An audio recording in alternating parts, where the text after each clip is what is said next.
USB cable included.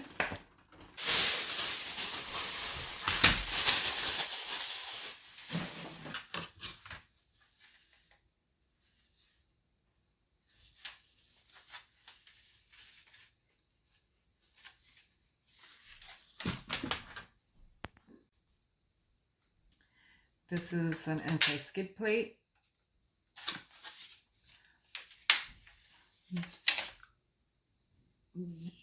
Dual USB ports, and this is adjustment control for the wind, for the fan speed.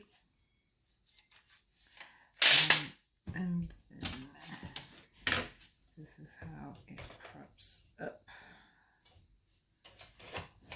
Let's put it.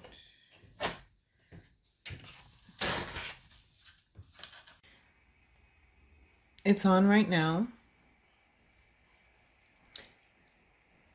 It has a low humming sound. It's really not that noisy. It's on the lowest setting right now. I'm turning the dial to maximum, and it looks like the lights also got brighter.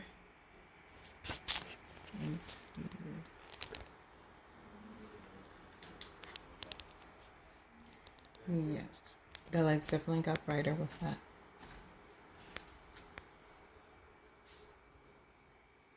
And now I'm switching to the lowest setting again.